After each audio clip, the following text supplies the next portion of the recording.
Wuthering Heights, Audiobook. Chapter 6. Mr. Hindley came home to the funeral, and a thing that amazed us, and set the neighbours gossiping right and left, he brought a wife with him. What she was, and where she was born, he never informed us. Probably, she'd neither money nor name to recommend her, or he would scarcely have kept the union from his father. She was not one that would have disturbed the house much on her own account. Every object she saw, the moment she crossed the threshold, appeared to delight her, and every circumstance that took place about her, except the preparing for the burial, and the presence of the mourners. I thought she was half silly. From her behaviour while that went on, she ran into her chamber, and made me come with her, though I should have been dressing the children, and there she sat shivering and clasping her hands, and asking repeatedly, "Are they gone yet?" Then she began describing with hysterical emotion the effect it produced on her tossy black, and started, and trembled, and, at last, fell a weeping, and when I asked what was the matter, answered, she didn't know, but she felt so afraid of dying. I imagined her as little likely to die as myself. She was rather thin, but young, and fresh-complexioned, and her eyes sparkled as bright as diamonds. I did remark, to be sure, that mounting the stairs made her breathe very quick, that the least sudden noise set her all in a quiver, and that she coughed troublesomely sometimes, but I knew nothing of what these symptoms portended, and had no impulse to sympathize with her. We don't in general take to foreigners here, Mr. Lockwood, unless they take to us first. Young Earnshaw was altered considerably in the 3 years of his absence. He had grown sparer, and lost his colour, and spoke and dressed quite differently, and, on the very day of his return, he told Joseph and me we must thenceforth quarter ourselves in the back kitchen, and leave the house for him. Indeed, he would have carpeted and papered his small spare room for a parlour, but his wife expressed such pleasure at the white floor and huge glowing fireplace, at the pewter dishes and delf case, and dog kennel, and the wide space there was to move about in where they usually sat, that he thought it unnecessary to her comfort, and so dropped the intention.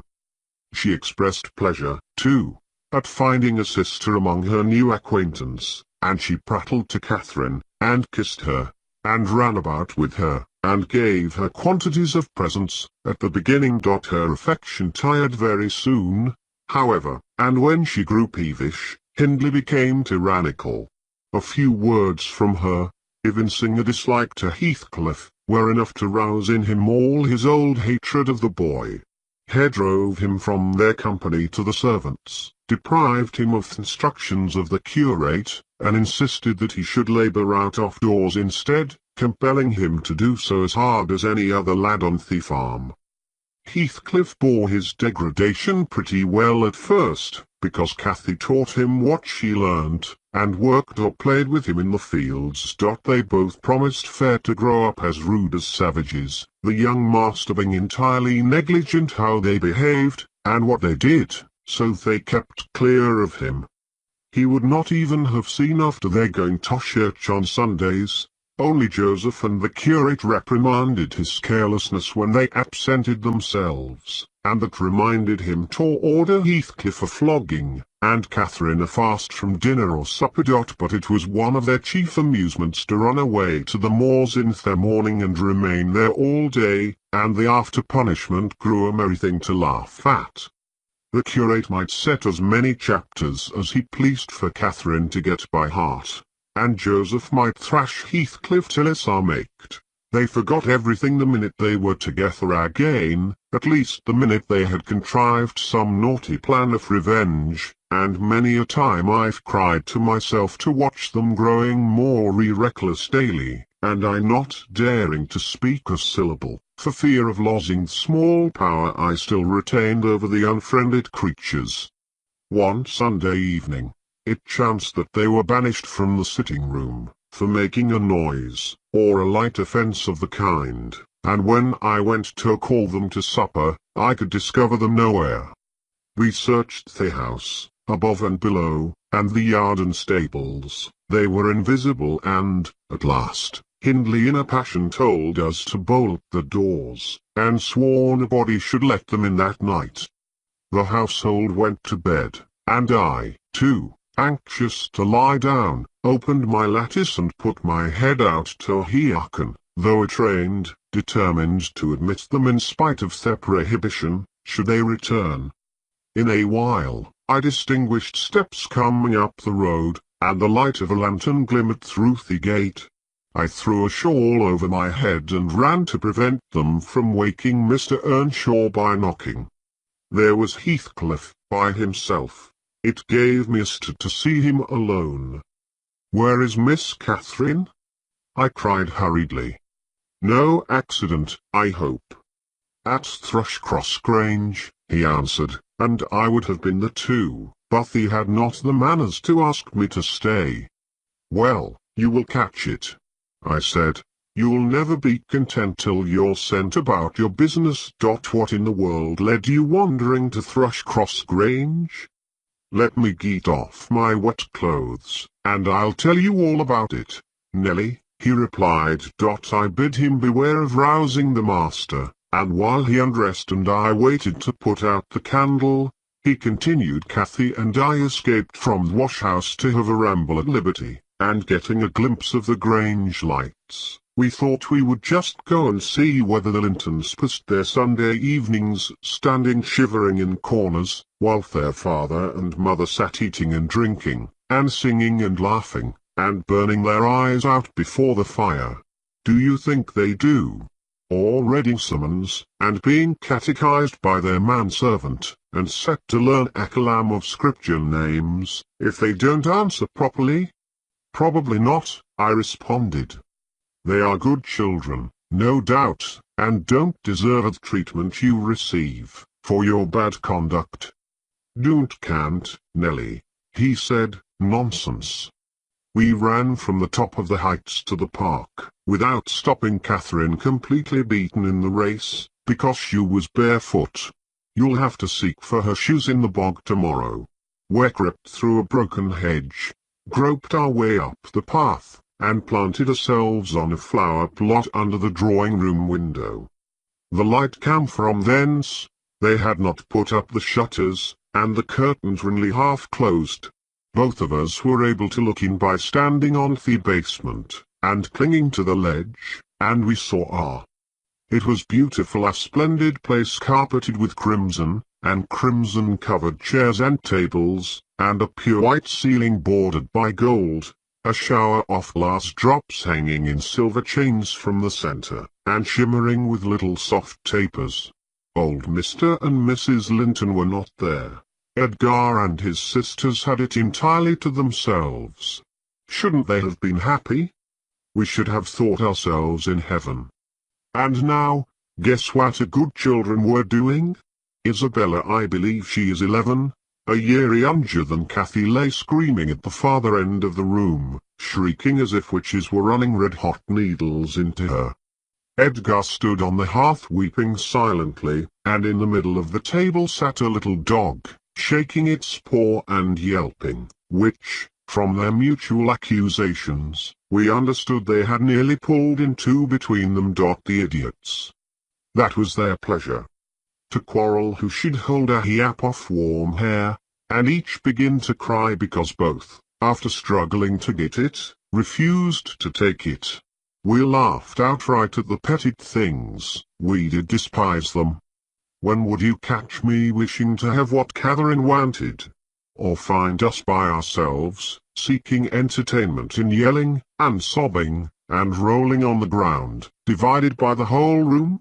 I'd not exchange, for 1,000 lives, my condition here, for Edgar Linton's at Thrushcross Grange, not if I might have the privilege of flinging Joseph up the highest gable, and painting the house front with Hindley's blood. Hush, hush, I interrupted. Still you have not told me, Heathcliff, how Catherine is left behind.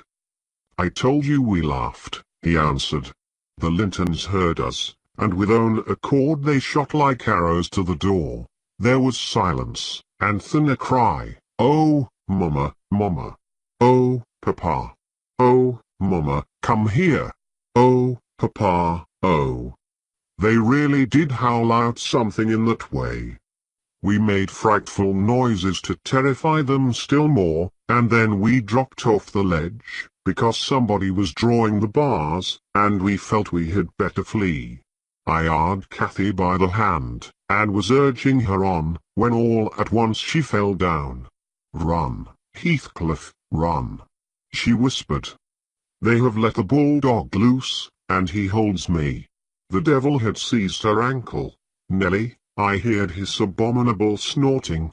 She did not yell out no. She would have scorned to do it, if she had been spitted on the horns of a mad cow. It did, though. I vociferated curses enough to annihilate any fiend in Christendom, and I got a stone and thrust it between his jaws, and tried with all my might to cram it down his throat. A beast of a servant came up with a lantern, at last, shouting, "Keep fast, Skulker, keep fast." He changed his note, however, when he saw Skulker's game. The dog waste trottled off, his huge, purple tongue hanging half a foot out of his mouth, and his pendant lips streaming with bloody slaver. The man took Cathy up. She was sick, not from fear, I'm certain, but from pain. He carried her in. I followed, grumbling execrations and vengeance. "What pooey, Robert?" hallooed Linton from the entrance. "Skulker has caught a little girl, sir," he replied, "and there's a lad here," he added, making a clutch at me, "who looks an out-and-outer. Very like the robbers were for putting them through the window to open the doors to the gang after all were asleep, that they might murder us at their ease. Hold your tongue, you foul-mouthed thief, you! You shall go to the gallows for this. Mr. Linton, sir, don't lay by your gun." "No, no, Robert," said the old fool. "The rascals knew that yesterday was Mirrant Day. They thought to have me cleverly. Come in, I'll furnish the mayor reception. There, John, fasten the chain. Give Skulker some water, Jenny. To be a magistrate in his stronghold, and on the Sabbath, too. Where will their insolence stop? Oh, my dear Mary, look here. Don't be afraid, it is but a boy, yet the villain scowls so plainly in his face. Would it not be a kindness to the country to hang him at once, before he shows his nature in acts as well as features?" He pulled me under the chandelier, and Mrs. Linton placed her spectacles on her nose and raised her hands in horror. The cowardly children crept nearer also, Isabel lisping, "Frightful thing. Put him in the cellar, Papa. He's exactly like the son of the fortune-teller that stole my tame pheasant. In, Edgar." While they examined me, Cathy came round. She heard the last speech, and laughed. Edgar Linton, after an inquisitive stare, collected sufficient wit to recognize her. "They see us at church, you know, though we seldom meet them elsewhere. That's Miss Earnshaw," he whispered to his mother, "and look how Skulker has bitten her, how her foot bleeds." "Miss Earnshaw? Nonsense!" cried the dame. "Miss Earnshaw scouring the country with a gypsy. And yet, my dear, the child is in mourning, surely it is, and she may be lamed for life." "What culpable carelessness in her brother!" exclaimed Mr. Linton, turning from me to Catherine. "I've understood from Shielders, that was the curate, sir, that he lets her grow up in absolute heathenism. But who is this? Where did she pick up this companion? Oh, I declare he is that strange acquisition my late neighbour made, in his journey to Liverpool, a little Lascar, or an American or Spanish castaway." "A wicked boy, at all events," remarked the old lady, "and quite unfit for a decent house. Did you notice his language, Linton? I'm shocked that my children should have heard it." I recommenced cursing "Don't be angry, Nelly," and so Robert was ordered to take me off. I refused to go without Cathy. He dragged me into the garden, pushed the lantern into my hand, assured me that Mr Earnshaws would be informed of my behaviour, and, bidding me march directly, secured the door again. The curtains were still looped up at one corner, and I resumed my station as spy, because, if Catherine had wished to return, I intended shattering their great glass panes to a million fragments, unless they let her out. She sat on the sofa quietly. Mrs. Linton took off the grey cloak of the dairymaid which we had borrowed for our excursion, shaking her head and expostulating with her. I suppose she was a young lady, and they made a distinction between her treatment and mine. Then their woman servant brought a basin of warm water and washed her feet, and Mr. Linton mixed a tumbler of negus, and Isabella emptied a plateful of cakes into her lap, and Edgar stood gaping at a distance. Afterwards, they dried and combed her beautiful hair, and gave her a pair of enormous slippers, and wheeled her to the fire, and I left her, as merry as she could be, dividing her food between the little dog and Skulker, whose nose she pinched as he ate, and kindling a spark of spirit in the vacant blue eyes of the Lintons, a dim reflection from her own enchanting face. I saw they were full of stupid admiration. She's so immeasurably superior to them, to everybody on earth, is she not, Nelly? There will more come of this business than you reckon on, I answered, covering him up and extinguishing the light.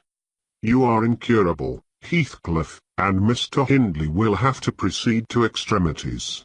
See if won't. My words came truer than I desired. The luckless adventure made Earnshaw furious. And then Mr. Linton, to mend matters, paid us a visit himself on the morrow, and read the young master such a lecture on the road he guided his family, that he was stirred to look about him, in earnest.